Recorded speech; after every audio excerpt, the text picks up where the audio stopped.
¿Cómo están? Muy bien, vamos a resolver los ejercicios que quedaron faltantes, ¿sí? Vamos a resolver el ejercicio 18 y el ejercicio 26, ¿sí?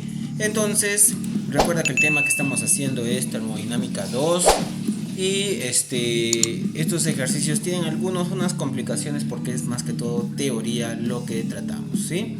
Nuestro tema del día de hoy, no te olvides, es termodinámica. Vamos a empezar con el ejercicio número 18 que dice, una máquina trabaja con una mol de un gas ideal diatómico durante la fase de expansión a la presión constante de una atmósfera. La máquina absorbe 2905 joules y un volumen del gas aumenta de 8,3 litros a 16,6 litros.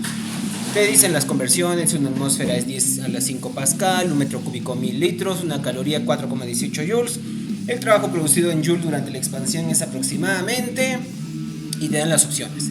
Si tú miras todo esto, parece ultra complicado, pero este ejercicio no es tanto de termodinámica 2, sino es más de termodinámica 1. ¿Por qué? Porque si nos fijamos en lo que nos dan,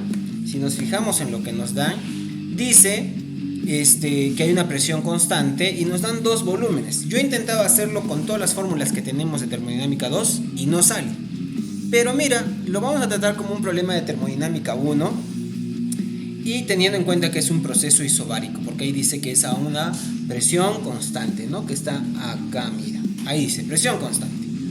Entonces se construye este gráfico y en este gráfico he puesto acá, este es el área bajo mi curva, ¿sí? Es el área bajo mi curva y es la que voy a utilizar.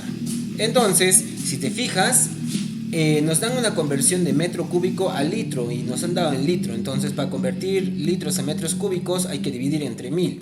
Al dividir entre 1000 sucede lo que está acá arriba. 0,083 es mi volumen inicial y 0,0166 es mi volumen final. ¿Ya? Ese es mi volumen final. Y teniendo en cuenta todas estas cosas, vamos a pasar y una atmósfera es 10 a la 5 pascal, porque nos dicen que está a la presión de una atmósfera, ¿sí? Que está ahí. Entonces, lo único que hacemos ahora es reemplazar en este pequeño gráfico. Este es un gráfico que ya hemos hecho antes, presión versus volumen. Y en nuestro gráfico presión versus volumen, ponemos acá 10 a la 5 y los volúmenes. Hallamos el área bajo la curva, ¿cómo? Sacando cuánto es el volumen, ¿no? Como base, ¿no? Y tenemos la resta de estos dos. Y al restar nos sale que es 0,0083. Y como es un rectángulo, sería base por altura. Nuestra altura es 10 a la 5. Si multiplicamos 0,083 por 10 a la 5, nos sale la respuesta, que es 831. Si este es un ejercicio medio engañoso, porque es un ejercicio que es más de termodinámica 1 más que de la 2. Vamos a pasar al siguiente ejercicio y en el siguiente ejercicio podemos ver lo siguiente. En el siguiente ejercicio nos dan este ciclo. Lo he intentado hacer también muchas veces y la respuesta que está en tu libro no sale. Esta respuesta no sale. Y he buscado alguna forma similar, parecida para poderlo resolver, y la forma parecida que he encontrado es que después de investigar he encontrado que este ciclo tiene un nombre, se llama ciclo Ericsson, ¿sí? Los ciclos termodinámicos tienen diferentes tipos de nombres. Nosotros solo hemos conocido el ciclo de Carnot, pero no es el único. Hay otros más que se utilizan en las máquinas térmicas, pero esto es más que todo para las personas que estudian ingeniería mecánica, ¿no? Y que profundizan eso. Pero en nuestro caso no es necesario profundizar tanto. Sí, buscando un poquito se resuelve simplemente con la fórmula de eficiencia que tenemos, pero hay una pequeña variación. Para usar la fórmula de eficiencia necesitamos o calor o temperatura y no tenemos ninguno de los dos, y solo nos indican que estas de acá son isotermas. Eso quiere decir que la temperatura que hay acá es la misma que hay acá, la temperatura que hay acá es la misma que hay acá. Entonces lo que he hecho es aplicar una fórmula de termodinámica 1, que es la fórmula que está acá, que es la fórmula de ecuación de estado. Esta es la ecuación general de los gases ideales. ¿Y cómo se usa esta fórmula? Que es la primera vez que la vamos a usar. En esos casos hay que ver lo que dice acá. Dice, describe el comportamiento de un gas ideal monoatómico. ¿Qué quiere decir monoatómico? Quiere decir que es una es un gas de un solo átomo, ¿sí? Por lo tanto, nuestra N va a valer 1. En la fórmula que está acá, en esta fórmula que te la voy a poner en un recuadro azul, en esa fórmula que tenemos aquí, lo que nos están dando es que esta N es lo que significa el gas monoatómico, por lo tanto esa N va a valer 1. La temperatura es lo que voy a hallar. R es la constante universal de los gases ideales, pero no va a ser muy relevante. Su valor es como 8,31, ¿sí? Pero no va a ser relevante. Y presión y volumen. Entonces, como esto es una ecuación de estado, me voy a los estados termodinámicos. Recuerda que un estado termodinámico en una gráfica simplemente es un puntito, ¿sí? Y yo voy a trabajar con el punto 1 y con el punto 2. ¿Por qué con esos puntos? Porque tienen este punto, el punto 1 tiene la misma temperatura del 4 y el 2 que el 3. ¿Por qué? Porque estamos hablando de una isoterma. Y si te acuerdas, la isoterma tiene la temperatura constante. Así que puedo hallar en el 1 y el 2. Si tú quieres hallar en el 4 y en el 3 es lo mismo, ¿ya? Pero yo quiero hallar en el 1 y el 2. Y recuerda que la temperatura más elevada es la temperatura del foco caliente o temperatura de entrada, y la temperatura más pequeña es la temperatura del foco frío. Habiendo explicado eso, vamos a reemplazar para el punto 1. Pavo igual a ratón, ¿no? Presión, volumen igual a RTN. Mi presión en el punto 1 es 2, listo, 2P. Y mi volumen en el punto 1 es B, listo.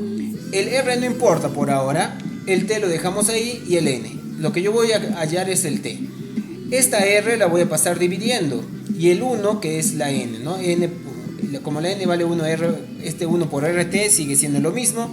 Y solo voy a dejar la temperatura y me va a quedar así. 2PB sobre R es igual a temperatura de salida. Y ya tengo algo acá que voy a usar luego en la fórmula de eficiencia. Ahora hago exactamente lo mismo, pero para el punto 2. En el punto 2 mi presión otra vez sigue siendo 2B, pero mi volumen es 2B. 2P, 2B. Entonces al reemplazar tengo 2P por 2B igual a RT por 1, porque el N va a valer 1. Igual paso la R acá y me va a quedar 2PB por 2B igual a R. Esto de acá se va a multiplicar y me va a salir un 4PB. Así que te lo voy a escribir acá a un costadito con color azul. Acá 4PB sobre R es igual a nuestra temperatura de entrada. Y si te das cuenta, ¿por qué digo que esta es la temperatura de entrada? Porque este de acá es más grande que este. ¿Cómo me doy cuenta? Porque acá está multiplicado por 4 y acá está multiplicado por 2. Entonces esta va a ser mi temperatura de entrada y esta es mi temperatura de salida. Así es como sé cuál es cuál, ¿sí? Y tengo mis dos temperaturas. Lo que voy a hacer ahora es reemplazarlo en mi fórmula de eficiencia. Si yo reemplazo en mi fórmula de eficiencia, voy a tener que la eficiencia es igual a 1 menos temperatura de salida sobre temperatura de entrada. En temperatura de salida voy a poner todo esto y en temperatura de entrada voy a poner todo esto. Al poner me va a quedar así como una doble C y voy a eliminar R's con R's, PB con PB y 2 con 4. Y me va a quedar acá dentro un pasito que me he saltado acá, te lo pongo acá, es esto lo que me va a quedar dentro, 1 menos 1 medio por 100. Y después de eso, cuando resuelva me va a salir que la eficiencia es 50%. ¿Por qué? 1 menos 1 medio es 1 medio y 1 medio por 100 es 50%. Esta es la mejor forma que he encontrado para resolver este ejercicio. He intentado hacerlo de varias formas. Puede ser que haya algún error o que falte algún dato en este ejercicio, pero este es todo lo que he encontrado de cómo se puede resolver este ejercicio, ¿sí? No te olvides, déjame tu like y suscríbete, ¿sí? Apoya este pequeño canal de ejercicios. Nos vemos en el siguiente video. Bye.